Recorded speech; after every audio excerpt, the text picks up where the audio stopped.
प्रिय बच्चों, आज मैं कक्षा 3 की पाठ 2 सम्राट की वाहवाही आपको पढ़ाने जा रही हूँ।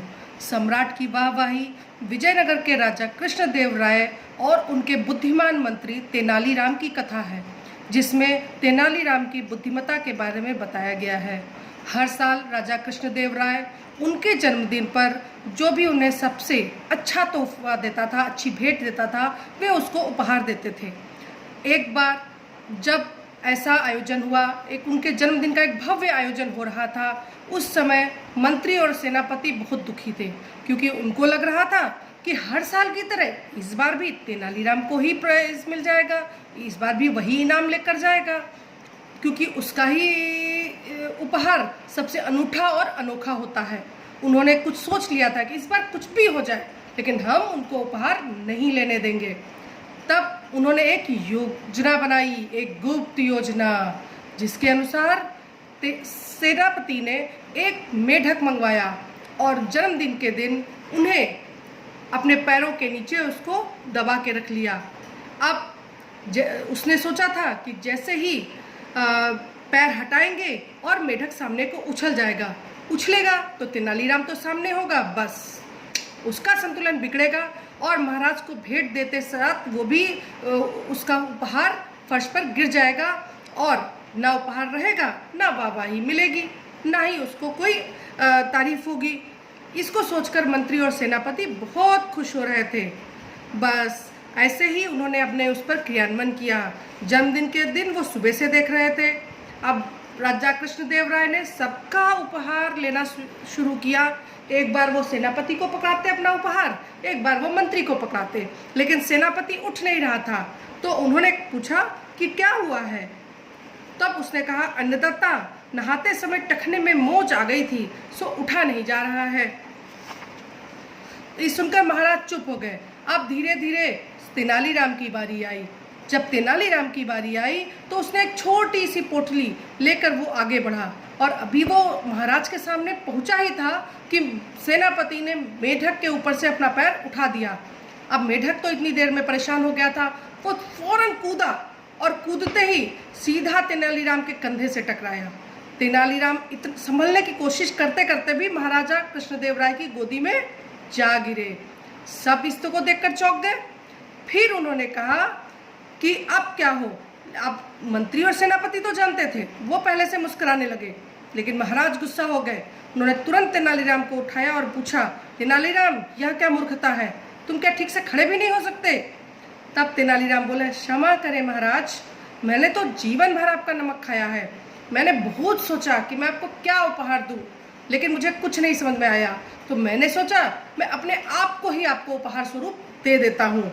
बस ये सुनना था कि महाराज का सारा गुस्सा हवा हो गया और वो तुरंत मुस्कुराने लगे और बोले, तुम्हारा जवाब नहीं तेनालीराम। तभी उन्होंने देखा तेनालीराम की बाएं हाथ की मुट्ठी में कुछ बंद था। तो महाराज ने पूछा, ये तुम्हारी मुट्ठी में क्या है। तेनालीराम मुस्कुराते हुए बोले, महाराज, ये सेनापति का सेवक है, इसी ने तो मुझे उपहार बनाकर आपके चरणों में भेंट कर दिया अन्नदाता। यह कहकर उसने मुट्ठी खोल दी। अब जब मुट्ठी खोली तो मेढक तुरंत दोबारा उछला और सीधे सेनापति पर जाकर गिरा। सेनापति के गिरते ही मेढक के गिरते ही सेनापति अपने आसन से उछला और नीचे गिर गया। यह देखकर वहां उपस्थित सभी लोग हंसने लगे। प्रिय बच्चों, इस मजेदार कहानी से हमको ये शिक्षा मिली कि अगर हमारे सामने अचानक कोई कठिनाई आ जाए तो हमको घबराना नहीं चाहिए, बल्कि धैर्य से, बुद्धि से का प्रयोग करते हुए उस कठिनाई पर हमको सफलता प्राप्त करनी चाहिए। उम्मीद है कि तुमने इस कहानी को बहुत आनंद के साथ सुना होगा। अब मैं तुमको इसके प्रश्नोत्तर कराती हूँ और याद रखना है कि तुमको इसके शब्द अर्थ जो उसके नीचे लिखे हुए हैं पाठ में, ये तुमको सब पढ़ने हैं सारे पेज के।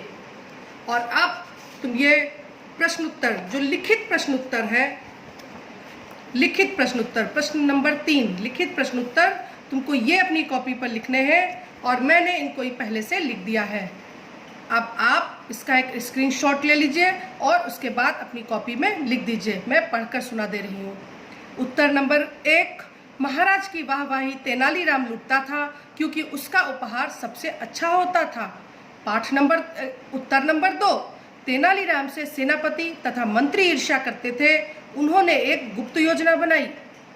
उत्तर नंबर 3, सेनापति ने अपने पैर के नीचे मेढक दबा रखा था, इसलिए वह उठ नहीं सकता था। उत्तर नंबर 4, तेनालीराम ने कहा कि उसने स्वयं को ही राजा को उपहार में दे दिया है, जिससे राजा का क्रोध हवा हो गया। उत्तर नंबर 5, तेनालीराम एक बुद्धिमान एवं हाजिर जवाब व्यक्ति थे। अब आप यहाँ पर ये रिक्त स्थान, पहला उत्तर है अभिषेक, दूसरा है गुप्त, तीसरा है भेंट, चौथा है गोद, पांचवा है सेवक। समझ में आया ना बच्चों? अब आप देखिए प्रश्न नंबर 6, किसने किससे कहा? अब इसे आप, प्रथम है क्षमा करें महाराज, तेनालीराम ने कृष्णदेव राय से कहा। क्या है तुम्हारी मुट्ठी में? कृष्णदेव राय ने तेनालीराम से पूछा। यह सेनापति का सेवक है, तेनालीराम ने कृष्णदेव राय से कहा।